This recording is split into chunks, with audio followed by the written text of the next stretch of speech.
I seriously hate making thumbnails because I think my face looks much cooler on a video than it does in a picture.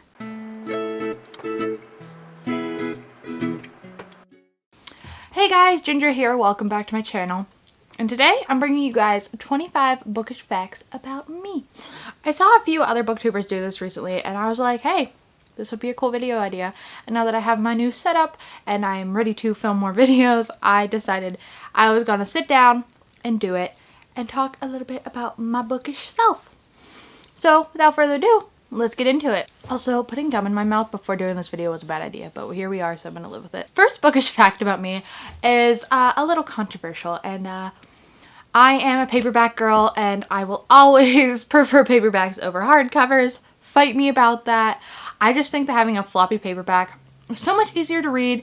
They look very simple and nice on a bookshelf, and they're easier to come across and cheaper. So I've just always been someone who prefers paperbacks. Book fact number 2 is that book buying helps me with my anxiety. And yeah, I know this might be a kind of controversial or way to deal with that, but if I go ahead and buy myself a book on a day I'm feeling bad, usually it helps me feel better. So it has been something that helps me feel much more motivated and excited to read, even though I have tons of books on my shelf that I still need to read. Number 3 is that I primarily read at work, and this is mostly because my work is so boring, and once I get all my schoolwork done, I don't have anything to do. So I just bring my books along and try to read as much as I can there, because then it gives me time to come home and do other things like film or play video games or just spend time with Stormy and my friend. So that's why I usually read there. Number 4 is I'm not really a lover of audiobooks and ebooks. It was only this past couple months that I even started reading audiobooks, and that was because I was working at the butcher shop, which I'm hopefully going to be working there again soon. And I'm always on my feet and busy, so it's just easier to download an audiobook and listen to it, and that way I'm still getting reading done. But I just prefer sitting down with a nice paperback and diving into it and making my own voices for characters and whatnot. It's always been better for me. Number 5 is that most of my signed books have actually been pleasant surprises, and I've only been to one book signing. And the book that I did get signed is right here when I went to the book signing, and that was by Shorty Rossi, which is it was from the show Pit Boss on Animal Planet. So that was the only signing I was to. But then all the other books that I've gotten, I found one at a thrift store and the other ones were from Book Outlet, and I had no idea they were signed until I opened them, and I was just like so excited. Number 6 is I usually only buy the first book in a series until I've read it and decided if I'm going to continue on. This is mostly because I don't want to spend my whole entire paycheck on an entire series and then find out that I don't really like it. So if I read the first book and decide that I liked it and want to continue, I will probably get the rest of the series after that, but until I read it and decide, then I usually don't. So that's why most of my fantasy shelf up here only has the first book in a series. Number 7 is I don't mind mass market paperbacks. In fact, I really like them when it comes to my Stephen King novels or my adult fantasy. They're easy to come by and they look nice on my shelves as long as I get them all in a mass market paperback. The only time that I don't like them is if I already have copies in normal paperback and I have a mass market and they don't match, because we'll talk about that in a little bit. Oh, I guess it's number 8. We'll talk about that now. I hate having mismatched series. They all have to be hardback, they all have to be paperback. Like, I can't have them mix. And that was a problem I had with my Harry Potter books until recently. They're somewhere around here, so I'll show you eventually. But I had a mass market paperback, 3 paperbacks, and 3 hardcovers. So I had to get those all in one type, and I got them all in hardcovers because it was driving me nuts. And now I have to do that eventually with my Women's Murder Club because I have just a whole crap ton of mismatched in that series, and it bothers me so bad. Number 9 is I usually don't spend more than $5 on a book.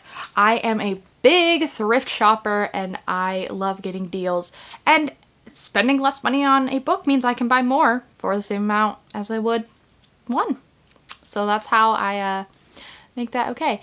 And yeah, I mean, if I can get books for $3 and get a couple of them, that makes me feel really excited. So I'm a bargain shopper and I'm proud. Number 10 is even though I do like books and I would like to be an author possibly, I kind of suck at it because I have so many awesome ideas, but the actual writing it out, I'm really bad with all that middle chunk, which is the most exciting part. So I probably will never actually write my own book. Number 11 is I've read a book in Spanish, and it is actually one of my favorite books, and it is somewhere over there. All the way over there, so I'm not going to show you, but it is Like Water for Chocolate, and I will put that up there. And yeah, I read this book in Spanish, and I really like it. I don't have it in Spanish, I have it in the English version, but I did read it in Spanish, so that was an accomplishment. Number 12 is I'm really, really bad at rating books under 3 stars. They have to be really bad for me to not like them, because most of the time I just think books are average, or I really like them, because I don't think that most books are actually that bad. So that's why most of my ratings are 3, 3.5 if they're a book that is not my favorite of all time. And I barely have 2 stars because I'm just really bad at being like, no, that book sucked.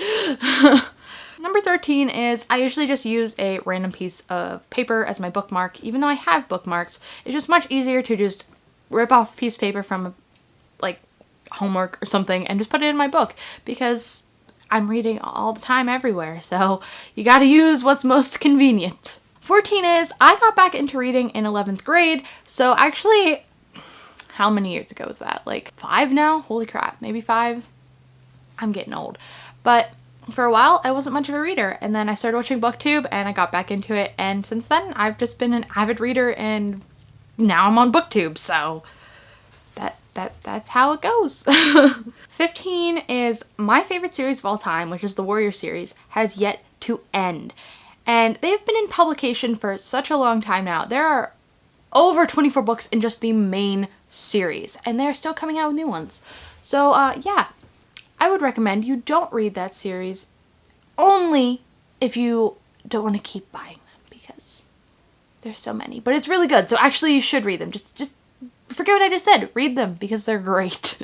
Number 16 is that I wish there were way more Bookish video games, because I love gaming and I love books. So I would really like if they could just combine each other and make for a fun time, because I would absolutely buy the heck out of all of those. Number 17 is I'm usually a fast reader unless I'm not in the mood to read.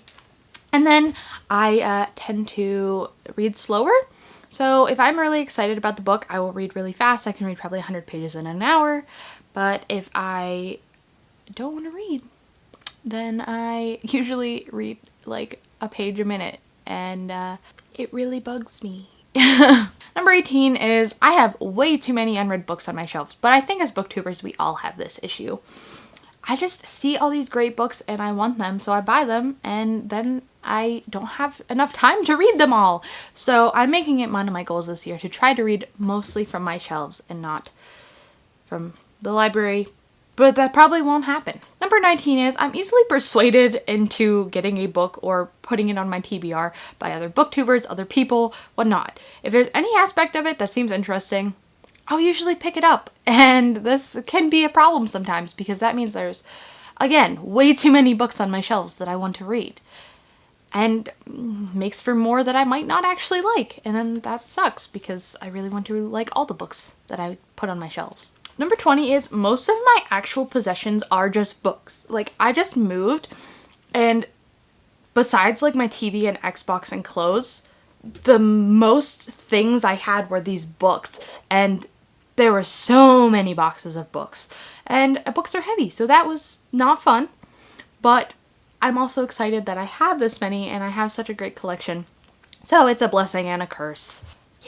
Number 21 is I really want to make more booktube friends, but I overthink talking to everybody, and pretty much I just don't even message anybody at all, because I'm like, they're gonna think I'm weird. But at the same time, I really want to have those friends to talk about books with, so I'm in a dilemma, and this is kind of my whole life, is just a dilemma. Number 22 is I don't like to eat or drink while reading. Like, I'll chew gum, but if I am reading, I usually just like that, and I'll take a break to get food or water. But yeah, No, I get pretty invested in my books, so I don't need a snack when I'm reading. Number 23 is I'd really like to share my love of books with my kids someday, so I'm planning to make them read all the books on my shelves when they are growing up, or at least just instill a love of reading in them, because it's something that me and Zach both like to do, even though I do it more than him because I've made it into my hobby. And so I just want to share that love of reading with them one day, and hopefully they also become great book nerds like me. Number 24 is I never actually thought that I could do YouTube until I discovered Booktube, and it's something that I love and that I actually am kind of good at. So it's made me really excited and happy to not only just be a nerd and share my love for all these books and find new books, but know that I actually can do something on YouTube. Even if I'm not going to be famous, at least I'm sharing my content and being excited about it. And that's the main thing. That's the main goal for me, you know? And number 25 is I'm so grateful for all of you guys' support and love for my channel and my book love in itself. And I'm just really happy that I have somewhere to share this nerdy book talk and have people who want to talk to me about it as well. So there you have it, guys. Those are 25 bookish facts about me. Let me know in the comments below if you've done this tag or if any of these questions and answers relate to you, because I'd like to see if we have any similarities. If you like this video, make sure to give it a thumbs up and hit that subscribe button to see more content in the future. But until my next videos, I will see you then. Bye.